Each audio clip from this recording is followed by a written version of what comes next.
Are you interested in politics, fashion, community activism, maybe perhaps vintage shopping?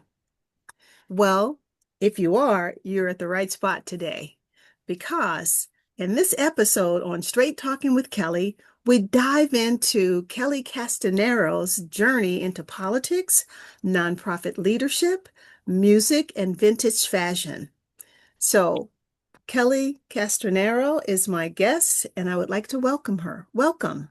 Thank you, Kelly. It's a pleasure to be here. Yes, yes, yes. So, before I talk a little bit more about our topic, let me read a little bit of Kelly's background. From San Francisco City Hall to New York's nonprofit and now spinning vital in Portland, Kelly Castagnaro has built a life that blends purpose with passion. Today, as communications director at CASA of Oregon, she champions affordable housing and economic equity statewide. Beyond her professional work, she's DJ KellyC, Freeform platform, and the creative force behind Working Girls Vintage, where she restores and curates thrifted treasures. I cannot wait to get into this. So, Kelly, before we do explore how each chapter connects to your deeper commitment to community and creativity, I'd like to walk on down memory lane with you and tell folks how we met. So, at the time, Kelly, you were working as San Francisco Mayor Willie Brown's communications director. Is that correct? I was a press officer and then became a deputy press secretary. Yes. Okay, yes. And that's how Kelly and I met. And I get a phone call from her one day where she was like, Kelly, Mayor Brown needs a makeup artist. And I was like, okay, I'm ready. And so, because of Kelly, I was able to become Mayor Brown's makeup artist for the last 2 years of his term, right? And his most beloved makeup artist. Oh, I really enjoyed working with him. It was a lot of fun. So, Kelly, tell us a little bit about your background. Where were you born and raised? And then what schools did you go to? Sure. So I was born in Daly City, raised in Marin County, with a little stint in Mexico City when my father decided to take a job there. Okay. I attended high school in Mill Valley. I actually shared a year with Tupac. Is And it right? yeah, In Mill Valley. I remember he was in Mill Valley. Okay. yeah. And then after high school, I went to University of Oregon Okay. and received a degree in journalism, magazine specifically. And later on, down the way in New York, I received a master's of creative writing. Oh, wow. Wow, Yeah. wow, wow. So, what drew you into journalism and how did that path lead you to San Francisco City Hall? How did that lead there? Sure. So I was always very curious. I always loved to write. And so that drew me to journalism. I had sort of that love of people too, and hearing their stories. Okay. And that really drew me into journalism. It was sort of at a time where you had to be able to uproot your whole life and move to New York to get that unpaid internship that Right? some Oh, yes. subsidized, and that didn't happen to me. So after school, I went back to the Bay Area. I was working in a small store in Sausalito, and a friend told me about an opening with Mayor Willie Brown as his proclamation writer. So every time there's a someone special day, someone needs to write up the Okay. proclamation. And I was really invigorated by the people that he brought to City Hall. We were of all ages, of all races, of all ethnicities, genders, gender expressions. He really brought a team together that was young and vibrant. And so I kept going with it. I thought, actually, all of my journalism knowledge could be used to help him better position his platform and also, fend off some of the criticism he was receiving as the city's first black mayor. Okay. Um, so that became a challenge into itself, and sort of ended up, instead of the side of the journalists and the side of the people who prepare the information for the journalists, and became very interested in how that could then sort of shape public perception and affect change. Wow, that sounds exciting. So, looking back on your time with him, what was the most memorable time you had working with him? Because he's a character in itself. He he is the character. I would have to say that, gosh, there were so many moments, but I think, um, being a part of his administration when he held things like the women's summit at Moscone Center, Yes. and drew together 5,000 women, provided scholarships for women who were living in public housing. He really had a desire to convene people and to get people, centered around certain issues. So the inclusivity, that would certainly be one. I think also just he was a character. And but you know what? Go back to that women's summit because that was huge. I think he had Oprah there. He had some amazing people. And I went, and it's just seeing all of the women there and the bags they were carrying, and I guess they were like giving gift bags with stuff in them and things like that. Yeah. That was an amazing event. I took a lot of young students that I was working with, teenagers. But yes, I'm glad you brought that up because I think we forget. And I think Mayor Brown did some incredible things for the city, but sometimes I think it gets overshadowed. It's kind of like with London Breed, the wonderful stuff she's done, and it gets pushed to the side. And I don't know if it's because they're African American or what the problem is, but I think they did a lot for the city and not just for people of color. They did it for everybody. Absolutely. And the funny thing about London is she was in the early days with me, so we were neighborhood representatives. We kind of grew up together. And I do think the Women's Summit was incredible. He had Molly Ivins, he had Oprah, as you mentioned, Marion Wright Edelman, and then he had special workshops for people, to kind of take what they learned from the speakers and actualize it in their lives. And so I do think he gets a lot more and has gotten a lot more flack because he is African American. And I really saw that in the language sometimes reporters would use, Mhm. in some of the questions he would get that I was pretty sure a white mayor would not receive. And he did really do his best to advance equity and really promote representation by everyone at all levels of government, and I think that's what I'm most proud of his tenure. Oh, I'm sure he'd be happy to hear from you. Yeah. Have you kept in touch with him? I haven't seen him since maybe 2 years ago when I went down for a birthday luncheon, and Oh, okay. Okay. he was dressed to the nines, looked me up Of and down course. to make sure I was, and we had a nice time. So Yeah, yeah. No, I see him. I just saw him not too long ago. I actually made him a pillow. Anyways, let's move on. So, how has storytelling shaped your approach to advancing causes in housing, for and women's health and racial justice? How has that helped you? I think, as someone who was trained to hear stories and someone who is trained to report, you develop really deep listening skills. And stories have in almost every story I heard, sort of when I was working on women's health and rights, perhaps it hadn't been something that I directly experienced, but it was Mhm. something I connected to deeply as a human. So sort of these small details that make up our lives also connect each other to one another. And so I may be, listening to a story about a woman who's experienced gender-based violence, and the little details that she can tell about her life could make someone say, "Oh, I eat that for breakfast," or, "I have two children also." And then that's an entry point into the story to try to connect with what that person has experienced. Mhm. And I think a lot of that can be lost in social media. There isn't that depth of storytelling, that depth of what a person has gone through, and that connects us all. Yeah, absolutely. And I would, that's the same for racial justice. It's the same for any issue. When I talk to people who have received housing at CASA of Oregon, where I work now, their experiences mirror many of ours, worked very hard. Some serve their country.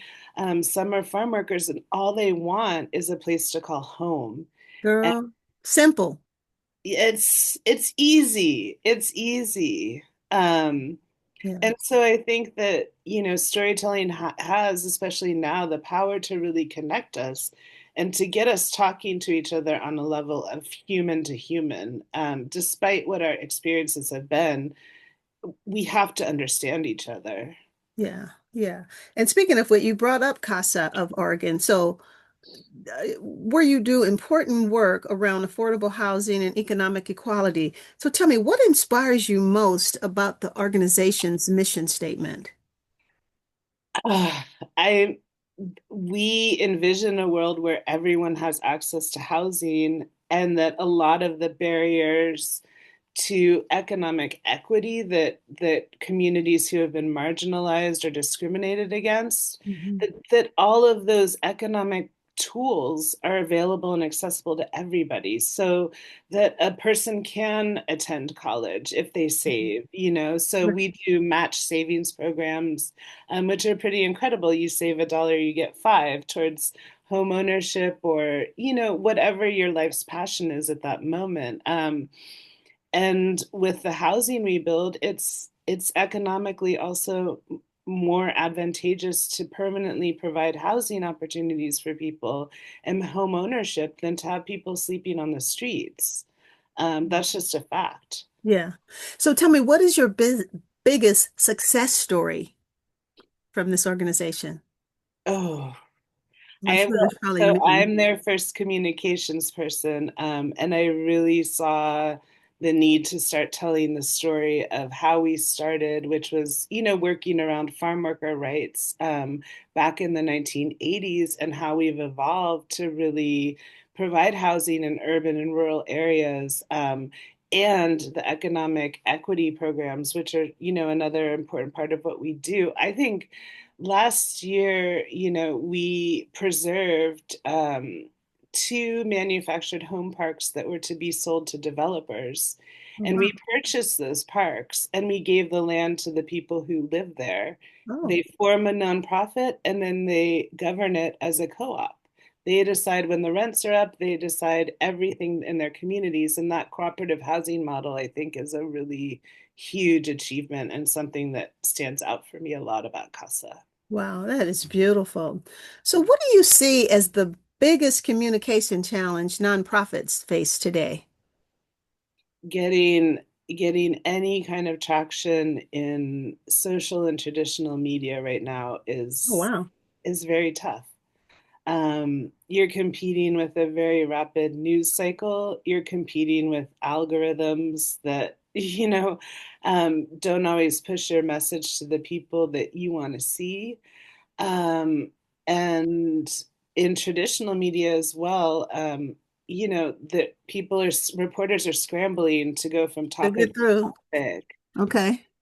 So it can be that can be tough. Wow. Wow. Wait a minute. I'm trying to get me back on the screen with you, and I'm not seeing how to do that. Oh boy. I don't know what I did to myself. I think I took me off, I see you. but I don't see me. Oh, Right. Uh, oh well, I guess I won't worry about me. So now tell me this. How did your love for music evolve into becoming DJ Kelly? so I have always been a little bit of a music collector. Actually, when I was in San Francisco, I DJ'd a couple of weddings. I did a Department of Parking and Traffic holiday party. So I brought no parking on the dance floor and car wash. And so and so I've always made tapes for people. I've always, made mixes. I've always collected records. And I sort of stopped that in New York, sharing my music in a public place. One, because I didn't have the space for my records, Okay. and two, because, working and living there can also get you kind of going in a certain path. So in Portland, I found Freeform Radio when I got here and thought, ooh, community-based volunteer radio? Yes, please. Yeah, okay. Applied to be a DJ, and then since then I've also been going to clubs and little bars and being able to spin out in public, which has been it's so much fun. It's so much fun. So now tell me, what is the vibe of your show, The Lady Don't Mind? And how do you choose your music? How do you choose the music for? And t what is how did you come up with the title, The Lady Don't Mind? So the Lady Don't Mind is a Talking Head song Okay. from their album Little Creatures. And I just thought that kind of sums up my show because I don't mind about the genre of music. I don't mind, whether it's new or old. I just mind that it's good music and that it vibes with me. So I can transition from, a hard rock song into rap. And I love that kind of juxtaposition. How do I choose my music? Sometimes it's just the records that I've been listening to. So I do a lot of digging at thrift stores and also at, smaller record stores, and you find these gems that well, I've never heard of this, but he was in that band, so Hmm. that's gonna make sense. And you just kind of gotta check it out and try it. So sometimes it's just what I'm listening to. Other times it has a theme, like I've done a Prince show. I've done a Stevie Wonder show. I have a friend who wants to do a slow jam through the decades series with Oh, me. how nice would that be? I'm already Yeah. into that one. Okay. So Yeah. when you said that, what's the song? Shoot, I can't even. It's in my head right now. It's a really nice slow song. The Isley Brothers. Just any of their songs would work. Oh, Groove with On the You. slow jams. Oh my I God. love the Isley Slow Jams. Absolutely. Yeah, so Absolutely. Now, I know that, being a DJ is definitely male dominated. So, as a woman in that world, what advice would you give to young girls or women that want to aspire to do what you're doing? I think for me, one of the biggest influences and where I saw myself as in music as a young person was in Prince and the Revolution. Pfft, he loved his women. I love me some Prince. That's my I guy. know you do. That's what, That's my guy.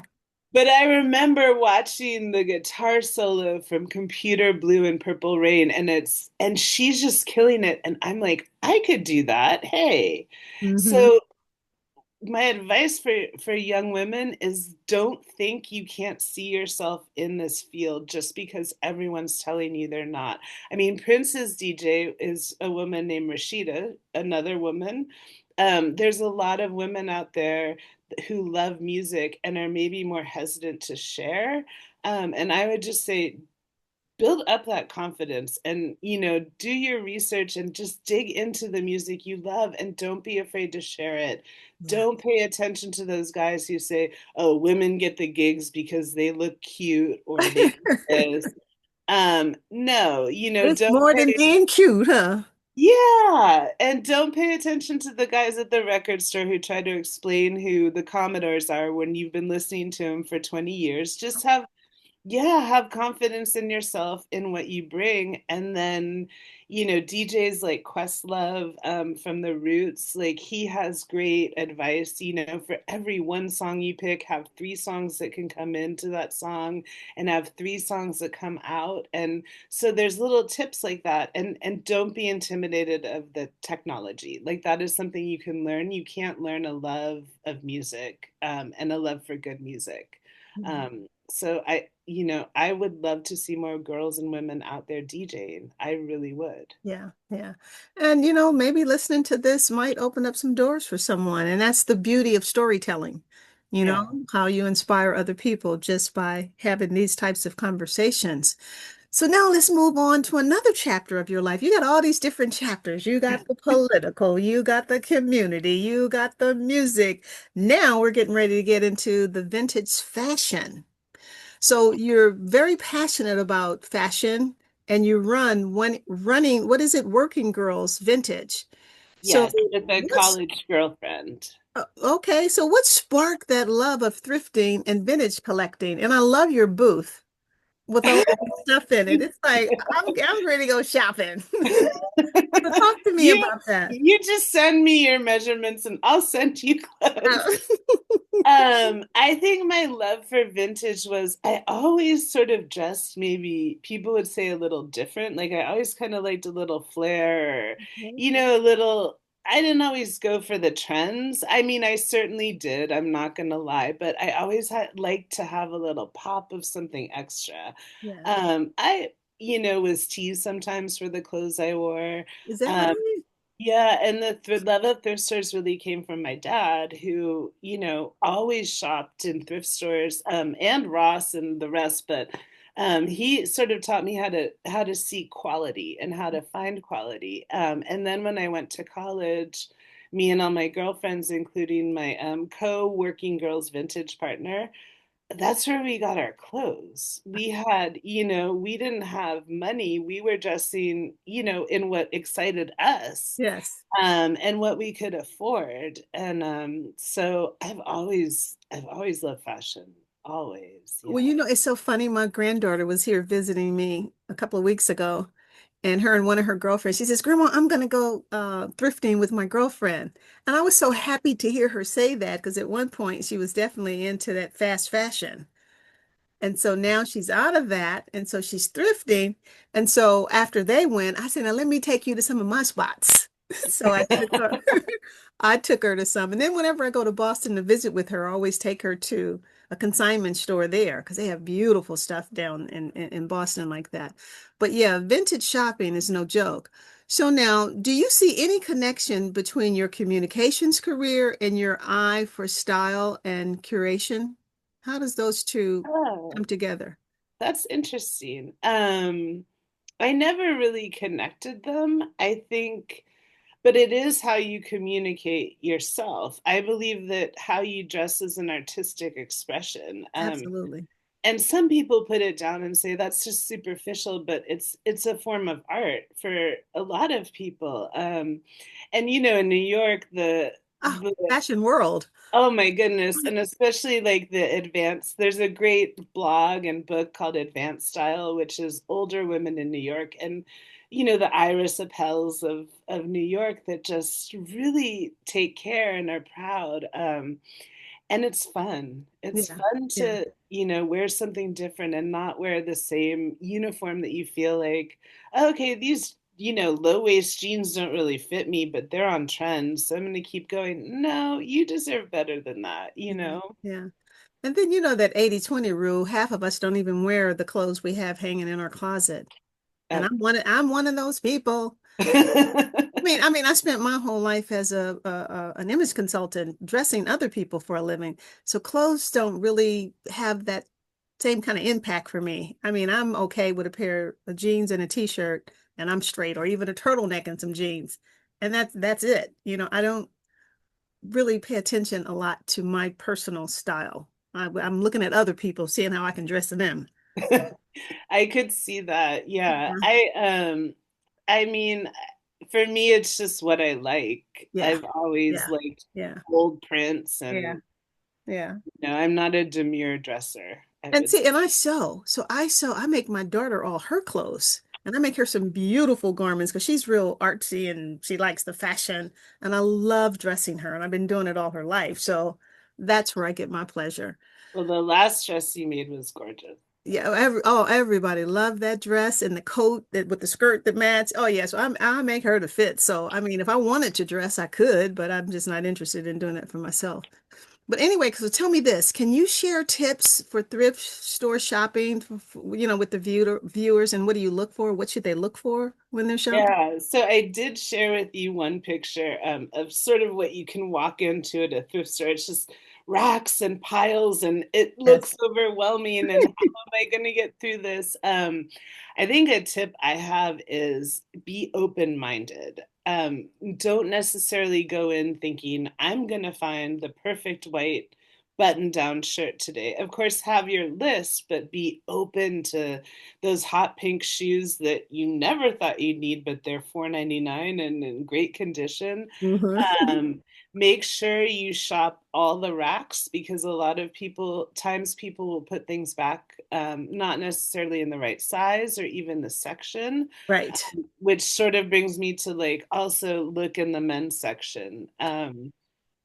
Always look in That's the where I get my jean jackets from the men's section.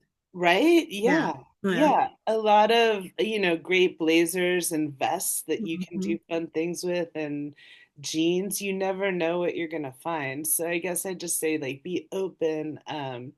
Also, if you're shopping just for yourself, it's good to go in with your measurements, sort of your flat measurements if you can't try them on, or some women I know wear biker shorts and sort of pull skirts on over that, but you can kind of see a garment and see if it's going to fit you or not. Right. Right. And get the three basic flat measurements that she was talking about, guys, girls, your bust, your waist, and your hips. Know that because that will kind of take you a long way. Because most women have no clue what their measurements are. No, and vintage clothing, the sizing is not what the So sizing different. is today. It's different because they were smaller. We were Mhm. much smaller then. And even further back, the 40s and the 30s, they were really smaller, 20 little inch waist. Yep. So no, so yeah, you're definitely correct on that. I made my daughter a vintage wedding dress, and she was super tiny, and I had to really scale down the pattern to fit her, you know, um, but it was still a small pattern, but she was even smaller than that. So it was just quite interesting to what we had to work with. But yeah, vintage clothing is so beautiful, and the quality of the fabrics. How do I taught a fabric glossary class. So what do you tell them about what fabrics to look for? What type of quality? I mean, you definitely, with the vintage clothing, you're not going to get all the synthetic fibers that are, well, you have the 70s, so there's all the polyester. But if you go back a little further, it's, a lot of the dresses from the 60s were wool, 100% wool with the sequins hand stitched on. So sort of look for kind of 100% wool or 100% cotton. You usually won't find kind of pilling even on cashmere from back then because it was so lovingly made. Girl, stop it. You're making me jealous because the cashmere now, it's like really I know, I know, I it know. it peels worse than what do you call it? The fleece fabric. Yeah, yeah. So look at that. Look at, sometimes you'll find handmade dresses, and those are really easy to spot because they usually have a zigzag Yeah. seam on the inside, Hmm. and they won't have a label. But even those are amazing quality, and I have some that have held up so well. Yeah. So look for, the nice quality things that you feel like you can put in your wardrobe and that you won't go out of style for you. So for me, it's animal print, if you can't tell. Okay. I love the animal print too. That's one of my favorites. Yeah, it never Yeah. goes out of style. So maybe there's a print or a color you like gravitate towards that and just play around and have fun. The great thing is you can style it up with a modern belt that costs $3 or. Yeah. No, that's excellent advice. And now we're going to switch gears one more time because I think now I would like to talk to you more about personal reflection. So, with such a dynamic career and creative life, how do you balance your professional work with your artistic pursuits? How do you do that? I mean, it can be challenging. There's a lot of times where I might finish work and say, I really don't feel like DJing tonight, but I know that, particularly right now where I'm working on issues that are difficult, and kind of coming to light in different ways in the national discourse, I need to find a way to bring myself and to hopefully bring others joy. Mm-hmm. Mm-hmm. And I look at it that way as well for the vintage fashion. We don't mark up our clothing hugely from what we get them at the thrift store because we want it to be accessible to people. We want that quality, we want that joy. So I think for me, it's in a way survival. Is that I need to express myself, as well as kind of working on social justice issues that can be difficult at times too. Yeah. Yeah. Yeah. No, that work-life balance is really no joke. So now, what advice would you give to someone who wants to merge their passion with their career? I would say don't think that you're necessarily going to reap all of the income from your passion right away. Be patient. Also look at those passions as a way to keep funding your passion. So when I DJ out and I get maybe, a little cash from the spot, that goes in my record collecting. Okay. Yeah. Oh, um, nice. so think of it that way, but also just, have faith that like you can build something, that you can find a community. If you just reach out a little bit, you'll find other music lovers or other fashion lovers. And Portland's been really great for me for that because it has such an artistic community. People are doing 10 things at once. Okay. So So yeah. just kind of be around like-minded people, basically. Yeah, and believe that, you pursuing your passion is worth it, whether it's your full-time job or it doesn't become your full-time job. That there's still value in what you bring and what you see as an artistic person in this world. Mm-hmm. Mm-hmm. So now, if you could describe yourself in 3 words, what would they be? Whew. Uh, I would say open-minded, Okay. Open-minded. um, and it's funny, an extroverted introvert. Okay. I get that. Trust me. And the third one is, I think, optimistic. Okay. Um, I have to be optimistic, and really believe that, my passions are going to continue to feed me, that I'm going to be able to continue to be doing those, but that also the work that I'm doing, will continue to advance. Oh, shoot, girl. I think that is, what did I do?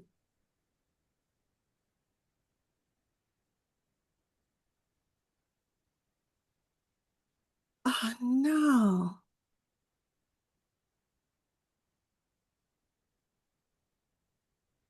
Okay. I don't know what just happened here. Are you with me? Yeah, yeah. Yes. Repeat me that last question again. Okay, so I that don't first, think I answered it well. so I said, if you could describe yourself in 3 words, what would it be? Okay, let me think for a second. Okay. I'm gonna take optimistic out. That's okay. Okay. I'm gonna say so 3 words to describe myself. I would say creative, social justice minded, and now maybe I actually now that I'm in my 50s, I'll say confident. Okay, there you go. Well, Mhm. yes, okay, I'll take that. Yeah. I'll definitely take that. Yeah, and I think that when you are doing what you love, it works. I know like if I don't have a chance to sew, something's wrong.